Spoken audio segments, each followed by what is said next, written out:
A Japanese salaryman is hit by a truck and reincarnated as a baby in a world filled with magic. He is taken in by the wizard Merlin Wolford, who names him Shin and raises him as his grandson. As Shin grows, he is taught magic by Merlin, magical item craftsmanship by Merlin's friend Melida, and swordplay by the warrior Michael. At age 10, Shin successfully slays a demon, so Merlin tells him about finding him in the forest, but Shin already knew this as he has memories from his previous life. At age 15, Merlin realizes he never taught Shin common sense life skills. He's also hesitant to let Shin enter society, as Shin has been using his previous life's scientific knowledge to invent spells that could turn society upside down. While discussing the issue, Shin learns that his uncle, Dis, big brother Saig, and big sister Chris are actually King Dizium of Earlshield, Christiana of the Royal Guard, and Siegfried of the Court Magician, all old friends of Merlin. It is decided Shin will attend Earlshield Magic Academy to learn about society and make friends, so they move to a house in the city. While exploring, Shin saves two girls from thugs and, having never met girls his own age, is immediately smitten with one of them.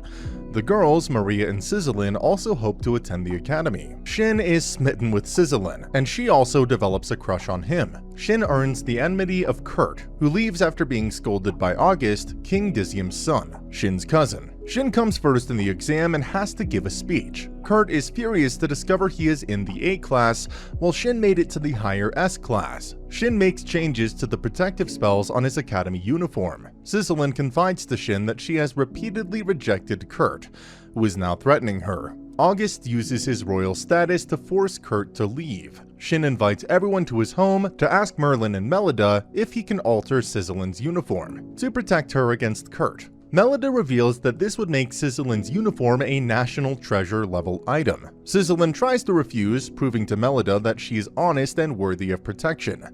Dizium asks Shin to never reveal he can create national treasure items, or it could lead to inter-kingdom war, though he does ask for uniforms for August, Julius, and Thor. Shin offers to take everyone home using his teleportation spell, which was also supposed to stay secret. Shin starts escorting Sizzlin to and from school. Shin decides not to join any clubs, so Augustus suggests he start his own, which the entire class insists on joining. So, the Ultimate Magic Study Group is formed. Dizium's council discusses the increase in demon sightings, so Dizium orders an investigation. Kurt's father confronts Kurt about his behavior. Kurt snaps and rants about the worthlessness of commoners and his hatred of Shin, so his father withdraws him from the academy. Augustus wonders why Kurt changed so rapidly, and Thor reveals that Kurt's behavior changed after visiting Mr. Strom, a blind teacher who was exiled from another kingdom. Strom visits Kurt and casts a spell over him. Shin accidentally reveals another secret when he tells his friends he killed the demon when he was 10. Shin suddenly senses a demon before Kurt appears and tries to kill them all, having transformed into a demonoid. Shin forces everyone else to run while he faces Kurt, hoping he can destroy the demon magic while sparing Kurt. But when Kurt begins a spell that would destroy the entire academy, Shin is forced to kill him by severing his head. Augustus warns him that destroying a demonoid will make him famous and his life very difficult for the foreseeable future. Shin theorizes that Kurt was a victim of human experimentation. Shin is presented with a medal for destroying Kurt. Merlin is angered. Shin is involved in politics but accepts it as necessary. Shin's fame means his tutors have to test students wanting to join his study group to keep membership manageable. Dizium explains to his council Shin's theory that Kurt was artificial. Two students managed to join Shin's group, Mark, the son of a blacksmith, and Olivia, the daughter of a restaurant owner. Shin asks Mark to upgrade his sword to better handle his enhancements. The Security Bureau investigates Strom, who expresses remorse at Kurt's death. The investigators invite him to help by studying Kurt's corpse, but once at the castle, the investigators reveal that Kurt's name was never made public. Exposed, Strom destroys part of the castle. Shin engages him in a duel that destroys Strom's mask, revealing that he is not blind but has demonoid eyes. Shin casts a heat ray spell so hot it turns the sand floor to glass, leaving Shin unsure if Strom disintegrated or escaped. Dizium's council congratulates him on his victory, and though he tries to explain his heat ray spell, they have no idea what he's talking about. Strom is revealed to have escaped and survived. Melida is concerned that Shin and Sizzlin are not yet a couple. Shin shares his concern. Strom is alive, so Augustus pays Mark's father to design a new sword. The king of Bluesfia learns from Zest, his spy, that Earlshield is troubled by demons and plans to invade. Shin decides to buy Sizzlin a ring, flustering her until he reveals it's for another defense enchantment, while also promising Shin will never be used in politics or war. Shin decides to help his friends level up, but struggles since casting his spells requires an understanding of science his friends don't possess. Strom and his subordinate, Maria, are shown secretly manipulating Bluesfia's king. Shin's friends are inspired when Merlin explains that it is possible to learn Shin's spells, showing how he can use Shin's teleportation spell. Shin collects his new sword, which features a detachable blade to make replacing it easier if it breaks. Augustus wonders if the design can be used by the military to cut down costs, especially in the war against Bluesfia approaching. Despite Dizzyum's promise, Shin decided to join the war if necessary to protect his family and friends. Earlshield defeats Bluesfia's army, Strom kills the king and destroys Bluesfia, passing a message to Dizzyum's council. He destroyed Bluesfia and turned a dozen of its strongest magicians into demonoids under his control. Dizzyum declares that academy students must train alongside students of the Knight Military Institute, upsetting everyone as Knight students are notorious bullies. Shin forms a team with August, Sizzlin, Maria, and 4 knights: Krace, Miranda, Myun, and Kent. Fed up with the Knights' attitudes, August orders Shin to let the Knights fight demons without them. Shin learns that their team advisors are Siegfried and Christina. After finding a boar demon, the Knights are swiftly defeated, forcing Shin to save them by severing the boar's head. The Knights realize how much they still have to learn, and how important the support of a magician is. Sizzlin heals their wounds, causing 3 Knight boys to develop crushes on her, causing Shin, Maria, and Miranda to become jealous. More demons attack, so an annoyed Shin destroys them all with a massive explosion spell. Impressed, Miranda apologizes for being so jealous of Shin's abilities, then apologizes to Sizzlin for insulting her boyfriend, causing massive embarrassment to both Shin and Sizzlin, who insists they're not dating yet. The Knights and Magicians start learning to fight together, but the other Magician-Knight teams fail to get along. Shin feels guilty after learning that, having taught some of his spells to his study club, they will be forced to form a special team after graduation under the command of August, and will be supervised by the kingdom for the rest of their lives. However, the entire club is pleased since they view it as recognition of their abilities and a guaranteed career. Days later, August tells them that most of Bluesfia has been destroyed and even more demonoids have been created from their population. Suspecting Strom is behind it, Shin decides to put the club members through a training camp over the summer break, with Sizzlin offering use of a hot spring her family owns. Merlin and Melida insist on coming along as chaperones, not trusting boys and girls together without adult supervision.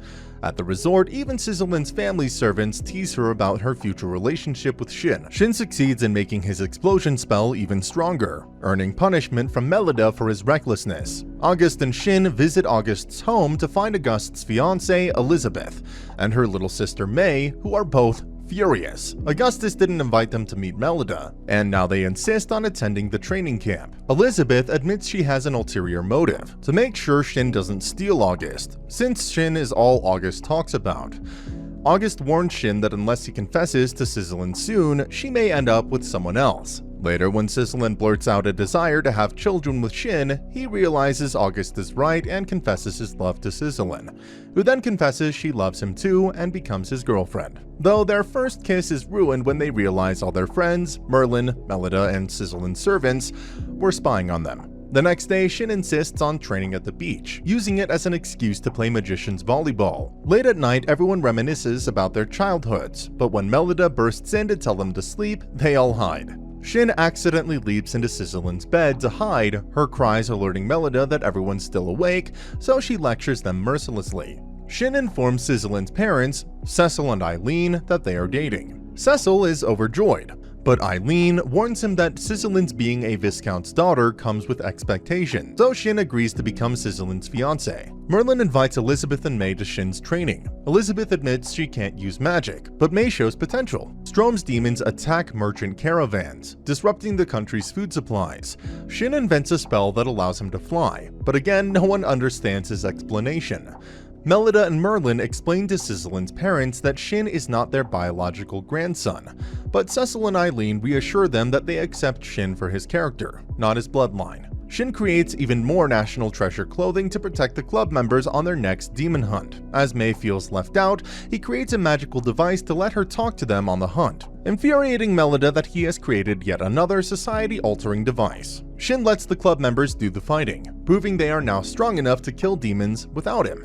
Shin and Sizzlin attend a party to announce their engagement. Despite having gone through the formal process of engagement, Shin waits until after the party to privately ask Sizzlin to marry him with an engagement ring. Strom completes his destruction of the Empire by demolishing commoners who kill the nobility. With the Empire destroyed, Strom claims he has achieved his goal and no longer needs an army, so he sets the demonoids free.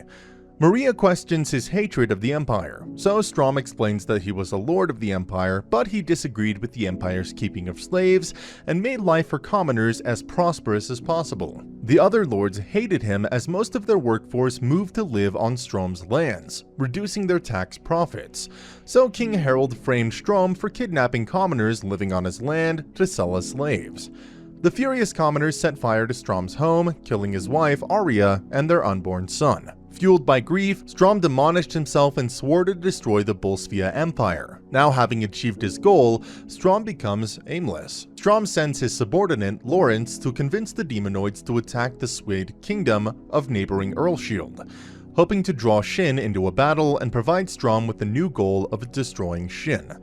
At a ceremony naming August as Thysium's official heir, news reaches them about the attack on Swede. Shin announces he is renaming the club the Ultimate Magicians before they fly to Swede. Shin and the Ultimate Magicians make it to Swede in minutes instead of several days and begin slaughtering the shocked demonoids, while August gives a speech rallying Swede's citizens and soldiers.